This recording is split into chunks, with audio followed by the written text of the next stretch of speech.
حضرت حسن اور حسین رضی اللہ عنہما. حضرت حسن کون تھے؟ حضرت حسن نبی صلی اللہ علیہ وسلم کے نواسے. الحسن بن علی بن ابی طالب الہاشمی القرشی المدنی الشہید.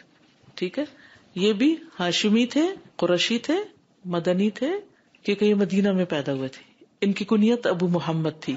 نبی صلی اللہ علیہ وسلم کے نواسے اور دنیا میں ان کے خوشبودار پھول. اہل جنت کے نوجوانوں کے سردار. کون ہے؟ اہل جنت کے نوجوانوں کے سردار. سیدہ فاطمہ بنت رسول اللہ صلی اللہ علیہ وسلم کے بیٹے. ان کے والد امیر المومنین علی رضی اللہ عنہ. حضرت حسن نصف رمضان کو سن 3 ہجری میں پیدا ہوئے ہیں. کب پیدا ہوئے؟ 3 ہجری میں پیدا ہوئے. نبی صلی اللہ علیہ وسلم نے ان کی تربیت کی تھی. حضرت حسن بن علی 8 سال تک محمد صلی اللہ علیہ وسلم کے ہاتھوں تربیت لیتے رہے. آپ نے اپنی آنکھوں کے سامنے ان کی تربیت کی. آپ ان سے بہت محبت کرتے تھے.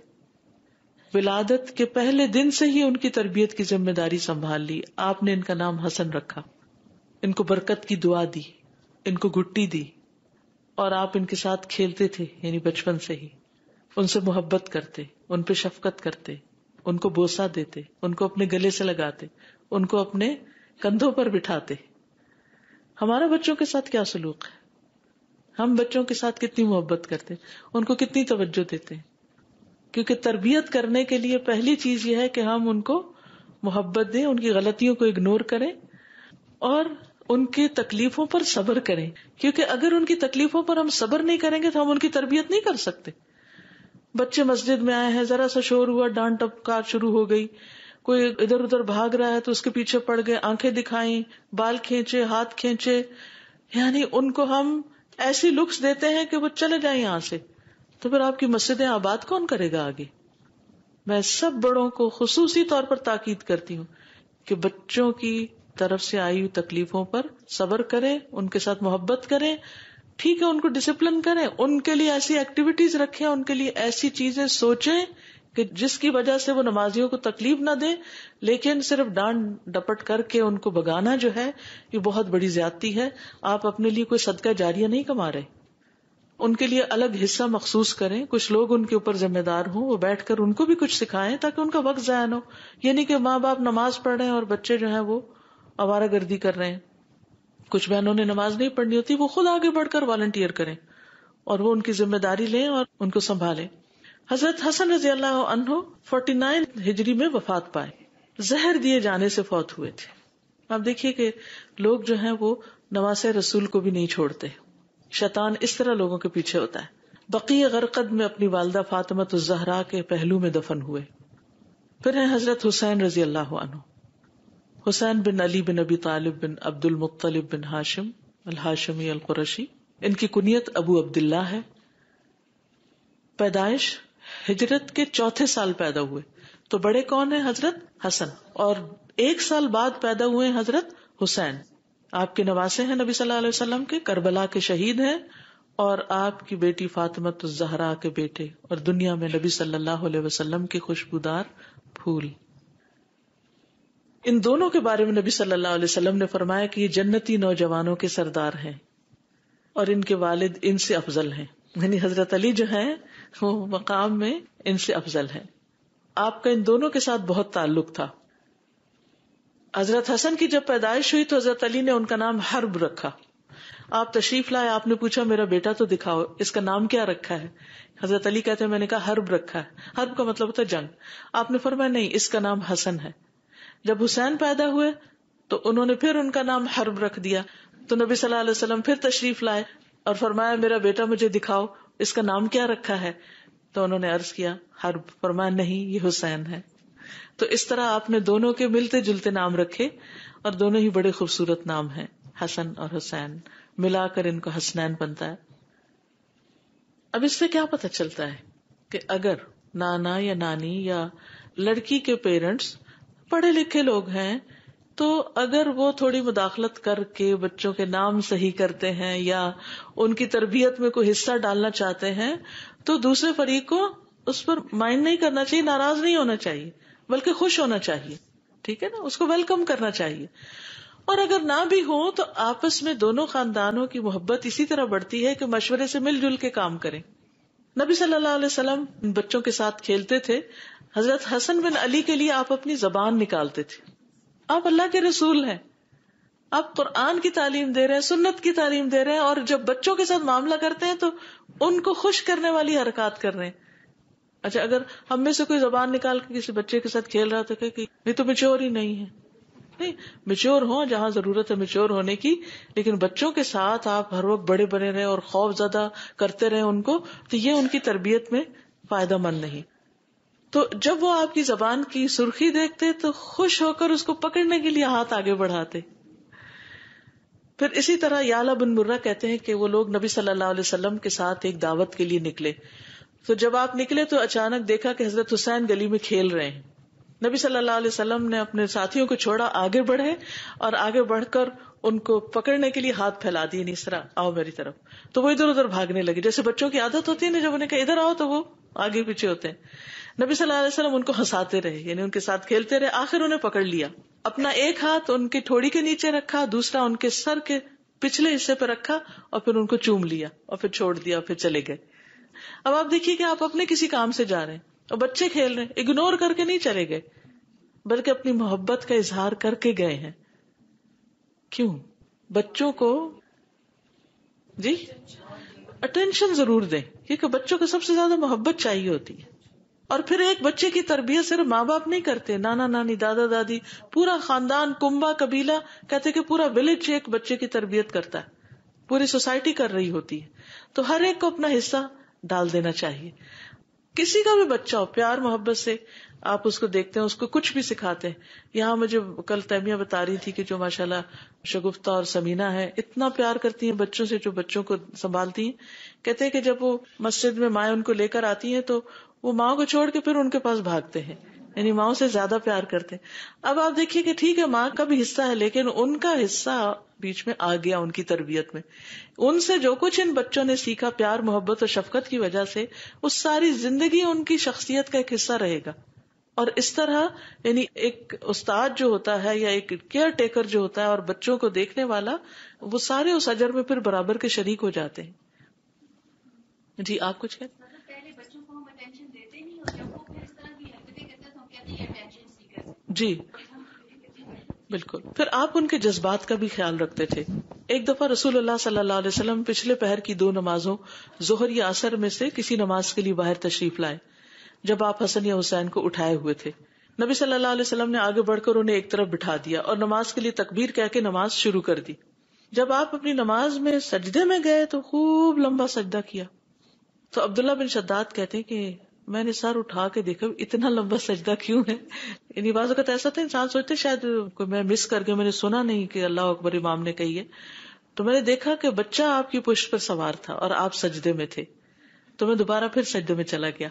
جب رسول اللہ صلی اللہ علیہ وسلم نماز سے فارغ ہوئے تو لوگوں نے عرض کیا, یا رسول اللہ صلی اللہ علیہ وسلم آپ نے تو آج نماز میں بہت ہی لمبا سجدہ کروایا, ہم سمجھے کوئی حادثہ ہو گیا یا آپ پر کوئی وحی نازل ہو رہی, کیونکہ وحی جب نازل ہوتی تھی تو آپ دنیا سے لا تعلق ہو جاتے تھے. آپ نے فرمایا ان میں سے کچھ بھی نہیں ہوا, البتہ میرا یہ بیٹا مجھ پہ سوار ہو گیا تھا اور میں نے اس کی خواہش کی تکمیل سے پہلے جلدی میں اپنے آپ کو مبتلا کرنا اچھا نہ سمجھا, یعنی جلدی نہ کی کہ میں بس اس کو ہٹاؤں. ہمارے ہاں کیا ہے, اگر کوئی نماز پڑھ اور بچہ قریب آئے اور دوسرا پکڑ کے اس کو کھے, وہ چیخ داڑ رہا ہے اور اس کو وہ پکڑ خود لے جاؤ اس کو, میں ذرا نماز پڑھ لوں. بی پیشنٹ, ساتھ ساتھ چلنے دیں اس کو. 2-4 دن تنگ کرے گا اور اس کے بعد وہ بھی ساتھ شروع ہو جائے. اور تھوڑی سی دیر اگر آپ اس کو اپنے ساتھ لگا لینا, بس اتنا ہی اس کے لیے کافی ہوتا ہے, اس کے بعد وہ پھر جا کے کھیلنا شروع ہو جاتا ہے. اب آپ دیکھیے کہ اللہ کے رسول صلی اللہ علیہ وسلم سب کو نماز پڑھا رہے ہیں. اگر ہمارا کوئی امام آج یہ کام کر دے تو پھر دیکھیں کہ سارے جو مقتدی ہیں وہ کس کس طرح کی غیبت کر کے مسجد سے نکلیں گے. صبر نہیں ہے ہم میں, اصل میں صبر نہیں ہے, اور اعتماد نہیں ہے ایک دوسرے پر. ٹرسٹ کا ہونا بڑا ضروری ہے. ابو ہریرہ کہتے ہیں کہ میں دن کے کسی وقت حضور صلی اللہ علیہ وسلم کے ساتھ باہر نکلا, نہ آپ کچھ فرما رہے تھے نہ میں آپ سے کچھ عرض کر رہا تھا, یعنی ہم دونوں خاموش تھے, یہاں تک کہ بنو قینقاع کے بازار میں آ گئے, یہ یہود کا بازار تھا. پھر آپ واپس چل پڑے, یہاں تک کہ فاطمہ رضی اللہ عنہا کے گھر تشریف لائے. پھر فرمایا کیا یہاں چھوٹو ہے، کیا یہاں چھوٹو ہے؟ آپ کی مراد حضرت حسن سے تھی. ہم نے سمجھ لیا کہ ان کی والدہ انہیں روک رہی ہیں کہ انہیں نہلا دیں اور ان کے گلے میں خوشبودار ہار ڈالیں، لونگ وغیرہ کا. کچھ ہی دیر گزری کہ وہ بھاگتے ہوئے آئے، یہاں تک کہ دونوں نے ایک دوسرے کو گلے سے لگایا، نہیں آپ نے ان کو. تو رسول اللہ صلی اللہ علیہ وسلم نے فرمایا اے اللہ میں اس سے محبت کرتا ہوں، تو بھی اس سے محبت فرما، اور جو اس سے محبت کرے تو اس سے بھی محبت فرما. میں بھی محبت کرتا ہوں یا رب تو بھی محبت کر، اور جو بھی اس سے محبت کرے تو ان سب سے محبت کر. تو آپ دیکھیے کہ اگر ہم چاہتے ہیں کہ اللہ سبحانہ وتعالیٰ کی محبت ہمیں حاصل ہو تو ہمیں کیا کرنا چاہیے؟ آپ کے اہل بیت سے محبت کرنی چاہیے، حضرت حسن حسین سے محبت کرنی چاہیے، حضرت فاطمہ سے محبت کرنی چاہیے. یہ آپ کے محبوب ترین لوگ تھے. پھر اسی طرح آپ صلی اللہ علیہ وسلم نماز پڑھتے، حسن اور حسین دونوں کھیلتے اور آپ کی پشت پہ آ کے بیٹھ جاتے. مسلمانوں نے ایک مرتبہ ان کو پکڑا کہ دور لے جائیں. جب آپ نے سلام پھیرا تو کہا کہ ان کو چھوڑ دو. آپ نے فرمایا میرے ماں باپ قربان جائیں، جو مجھ سے محبت کرے اسے چاہیے کہ وہ ان دونوں سے محبت کرے. یعنی اگر واقعی تمہیں اللہ کے رسول سے محبت ہے تو پھر جن سے آپ محبت کرتے تھے ان سے بھی محبت کرو. حضرت عائشہ فرماتی ہیں کہ نبی صلی اللہ علیہ وسلم صبح کے وقت اس حال میں نکلے کہ آپ اپنے اوپر ایک ایسی چادر اوڑے ہوئے تھے کہ جس پر سیاہ بالوں سے نقش بنے ہوئے تھے. اسی دوران میں حضرت حسن بن علی آ گئے، آپ نے ان کو اپنی اس چادر کے اندر کر لیا. پھر حسین آ گئے، آپ نے ان کو بھی چادر کے اندر کر لیا. پھر فاطمہ آئی، آپ نے ان کو بھی چادر کے اندر کر لی. پھر حضرت علی آئے، ان کو بھی چادر کے اندر کر لیا. تو آپ دیکھیے ذرا امیجن کیجیے سین کیا ہوگا کہ سارے آپ کی چادر کے نیچے. یہ بھی محبت کا ایک انداز تھا نا. ہم بچوں کے ساتھ ایسے کھیلتے ہیں، اور اگر بچے بڑے ہو جائیں، شادی ہو جائے ان کی، تو پھر تو ان کو ڈسٹینس پر ہی رکھتے ہیں.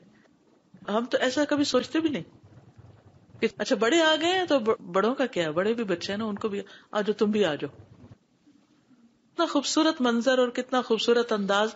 اس سے گھریلو زندگیاں، خاندانی زندگیاں خوشگوار ہوتی ہیں. ہمارے گھروں سے خوشیاں کیوں ختم ہو گئی ہیں؟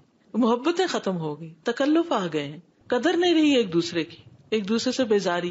ہم انتظار کرتے تھے دوسرا عزت کرے، دوسرا مجھے محبت کرے، دوسرا میری قدر کرے. کیوں نہیں آپ پہل کرتے، آپ شروع کر دیں. پھر اسی طرح حضرت اسامہ بن زید سے بھی آپ کو بہت محبت تھی. تو وہ کہتے ہیں کہ رسول اللہ صلی اللہ علیہ وسلم مجھے اپنی ایک ران پہ بٹھاتے، حضرت حسن کو دوسری پہ بٹھاتے.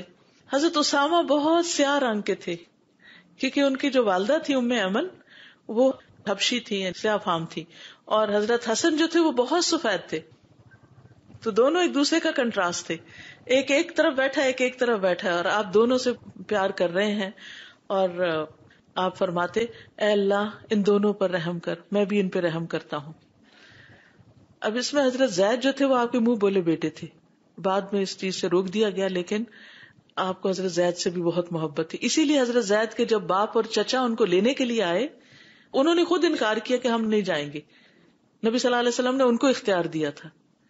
تو بہرحال اب آپ دیکھیے کہ بعض اوقات آپ اپنے بچوں سے تو پیار کر رہے ہوتے ہیں، لیکن کوئی دوسرا بچہ پاس کھڑا دیکھ رہا تو آپ اس کو نہیں بلاتے. مثلا آپ بچوں کو پک کرنے کے لیے اسکول گئے، آپ اپنے بچوں کو لیتے ہیں، گلے لگاتے ہیں، سب پیار کرتے ہیں، اس سے باتیں کرتے ہو. ایک بچہ اکیلا بےچارا کھڑا ہے، پتہ نہیں کسی سنگل پیرنٹ کا ہے، ماں ہے یا باپ ہے، پتہ نہیں کام پہ ہے، کب آئیں گے. وہ کھڑا ہے انتظار میں اداس شکل لے کر، وہ دیکھ رہا ہے ہر ایک کے ماں باپ آ رہے ہیں، گلے لگاتے ہیں، محبت سے لے جاتے ہیں. کیا کرنا چاہیے؟ کبھی وقت نکالیں تھوڑا سا، تو اور کچھ نہیں. ٹھیک ہے یہاں کے رول ریگولیشن ہوں گے، آپ اس کو اٹھا نہیں سکتے، پیار نہیں کر سکتے، گلے نہیں لگا سکتے، لیکن سر پہ ہاتھ رکھ دیں، اسمائل پاس کر دیں، سلام کر دیں، انکریج کر دیں. کچھ نہ کچھ ایسا جیسچر شو کریں کہ جس سے اس کو پتا چلے کہ آپ اسے امپورٹینس دے رہے ہیں، وہ ان اٹینڈیڈ نہیں ہے. بس یہ بھی ایک صدقہ ہے، اسمائلنگ ایک صدقہ ہے، اور وہ صرف بڑوں کے لیے نہیں، بچوں کے لیے تو اور زیادہ کرنا چاہیے.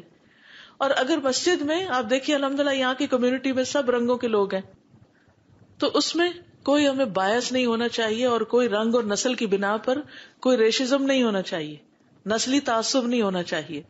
سب کو پیار کر، اور ایک دفعہ محبت کی نظر سے دیکھے تو اسی اللہ آپ کے دل میں ان کی محبت ڈال دے گا. یہ نہیں کہے کہ یہ تو فلاں ہے اور یہ فلاں ہے اور یہ فلاں ہے، نہیں. ایون میں سمجھتی ہوں کہ جن گھروں میں نان مسلم بچے، جو خواتین بچوں کی ٹیک کیئر کرتی ہیں، ان بچوں سے بھی پیار کریں، کیونکہ بچے تو بچے ہیں نا سب. پھر اسی طرح برا کہتے ہیں میں نے رسول اللہ صلی اللہ علیہ وسلم کو دیکھا کہ آپ نے حسن بن علی کو اپنے کندھے پہ بٹھا رکھا تھا اور فرما رہے تھے اے اللہ میں اس سے محبت کرتا ہوں، تو بھی اس سے محبت کر. ایک اور روایت میں آتا ہے کہ آپ نے ان کو اپنی گردن پہ بٹھایا ہوا تھا، یعنی کہ یوں دونوں ٹانگیں آگے کر کے. پھر ایاس کہتے ہیں میں نبی صلی اللہ علیہ وسلم اور حضرت حسن حسین کو آپ کے سفید خچر پر بٹھا کر اس کی باگ پکڑ کر چلا، یہاں تک کہ انہیں نبی صلی اللہ علیہ وسلم کے گھر میں لے گیا. ایک بچہ آپ کے آگے بیٹھ گیا، ایک پیچھے بیٹھ گیا. پھر اسی طرح یہ ہے کہ آپ ان کو اپنے ساتھ لپٹاتے بھی تھے، یعنی حق کرتے تھے. پھر اسی طرح یہ کہ قیامت کے دن بھی یہ نبی صلی اللہ علیہ وسلم کے ساتھ ہوں گے. اور اگر ہم چاہتے ہیں کہ آپ کے ساتھ ہم بھی ہوں تو پھر ہمیں کیا چاہیے کہ ہم آپ سے محبت کریں، آپ کے بچوں سے محبت کریں. المرء مع من احبہ. آج کے لیے اتنا ہی کافی ہے، وقت ہو گیا ہے. انشاءاللہ اس کی احادیث ہم نیکسٹ ویک پڑھیں گے.